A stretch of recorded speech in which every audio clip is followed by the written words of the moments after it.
Okay, so right now, as you're listening to me, there are billions of tiny cells in your brain just talking to each other.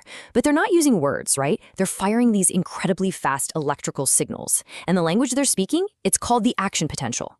This is the code behind every single thought, feeling, and movement you'll ever have. So let's dive in and decode it. I mean, really think about that. How does a thought, something as simple as, I'm going to move my hand, travel through your body at over 200 miles an hour? It's just wild. The answer, as you might have guessed, isn't mechanical. It's electrical. And honestly, it's one of the most amazing processes in all of biology. Okay, so before any of this high-speed action can happen, a neuron has to get ready. You can think of it like a sprinter, down in the starting blocks. It's just coiled with all this potential energy, just waiting for that starting pistol to go off. This is the neuron's default ready state.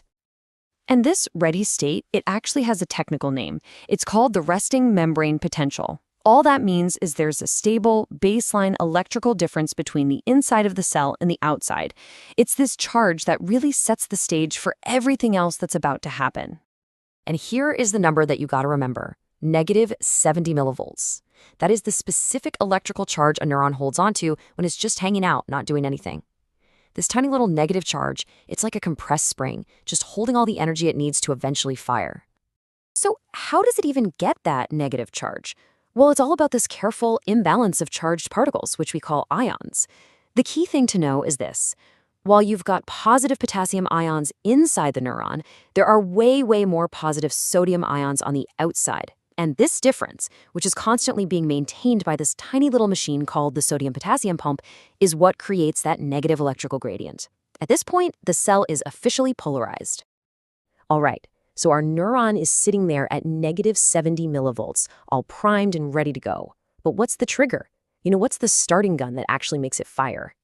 It needs a very specific electrical push to get it over the edge. And this is the magic number. -55 millivolts. This is what we call the threshold.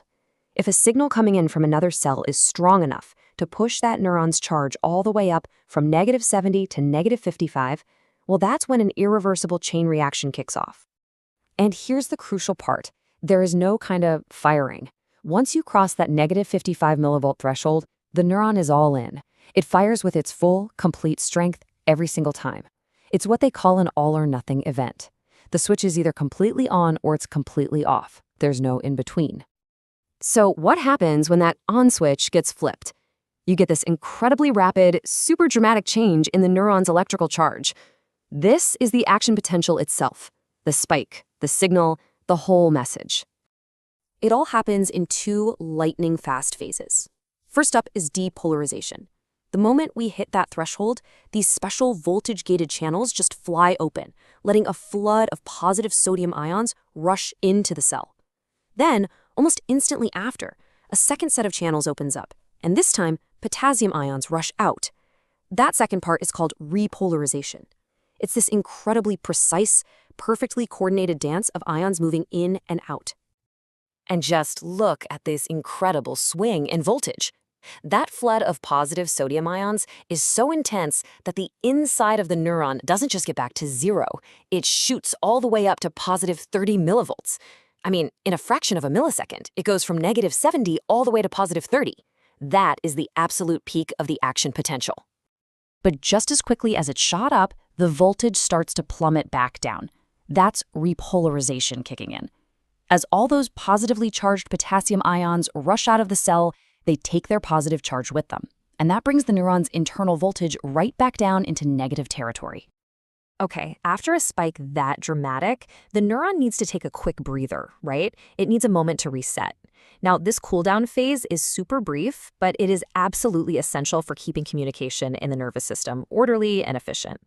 But here's a little quirk in the system. Those potassium gates, they're just a little bit slow to close. So for a split second, too many positive ions manage to escape. And what that does is it makes the neuron's charge dip even lower than its normal resting state. This little dip is called hyperpolarization. And this dip creates what we call a refractory period. During this tiny window of time, it becomes much harder, if not totally impossible, for the neuron to fire another action potential. You can think of it like an old camera flash that needs a second to recharge. It just can't fire again instantly. And that little cooldown period has a critically important job.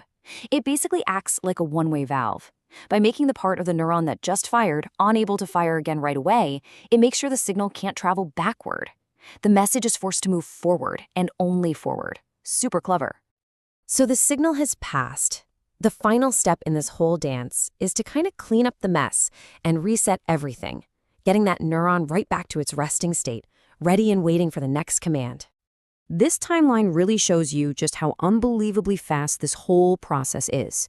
From the initial trigger to a full recovery, we are talking about just 2 milliseconds. It's mind-boggling. And in that final phase, that sodium-potassium pump that we talked about, it kicks back into high gear, moving all the ions back to where they're supposed to be and perfectly restoring that negative 70 millivolt resting potential. So when you step back and put it all together, you realize that this tiny, microscopic, millisecond-long event is, well, it's everything. It is the fundamental unit of information in our entire nervous system. It is, quite literally, the language our body uses to talk to itself. All right, so let's just do a super quick recap of the whole journey. We start at rest at negative 70. A stimulus comes along and pushes it to the threshold, negative 55. Sodium rushes in, causing that massive spike. That's depolarization. Then potassium rushes out, causing the fall, repolarization. A brief dip, hyperpolarization, prevents the signal from going backward. And then the pumps reset everything back to rest. That, in a nutshell, is the action potential. So just think about that simple sequence for a second. A few ions moving across a membrane, that's it. And yet, every single thing you do, every movement you make, every memory you have, every emotion you feel, it's all the result of billions of these tiny sparks firing in perfect harmony. It is the physical basis of your entire conscious experience. So the question to leave you with is this: what does it mean for who we are that the entire richness of our lives is built on a language that is this simple and this incredibly, incredibly fast?